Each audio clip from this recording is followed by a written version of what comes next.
Hey everybody, it's Dr. Jonny Bowden. Today I want to do a very brief video on the rationale for a high-fat diet. Now I get asked this a lot, and our new book, the revised edition of The Great Cholesterol Myth, which really goes into why the low-fat diet was a massive mistake and has not done any of the things we hoped it would do. And people ask me, well, what should we be eating? And when I talk about the benefits of a higher fat diet, I often get asked, so how is that even possible? So I thought in this very brief video, I'd give you the basics, just the absolute basics that you need to know about why we always recommend higher fat, lower carb diets. So when cardiologist Dr. Stephen Sinatra and I went back and revised our book, The Great Cholesterol Myth, which has been a bestseller since 2012, and we really delved into all of the research that's been done, going back to like 1970.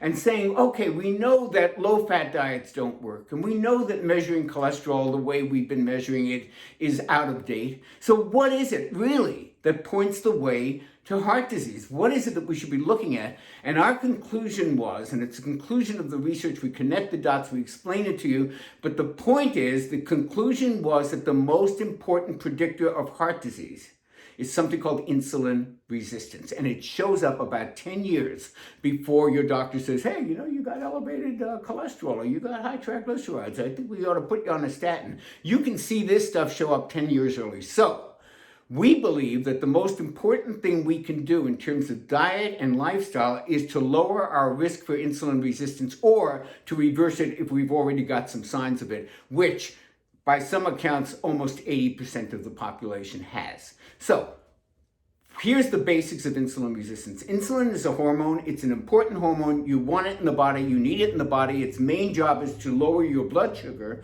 when sugar gets too high. And the problem is when sugar is constantly high and insulin's constantly high, the cells say no more, we're not even letting you in, and you have a condition called insulin resistance. And I won't go into the biochemistry of that, but it's a very bad sign for all kinds of stuff coming on down the road. So what makes insulin rise?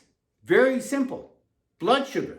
When blood sugar goes up, insulin goes up. When they both go up, you're on your way to prediabetes and the whole cardiometabolic portfolio of diseases that you don't want to get. So how do we keep insulin from getting too high? It's very simple. We don't eat the food that drives it up, and that is sugar and starch.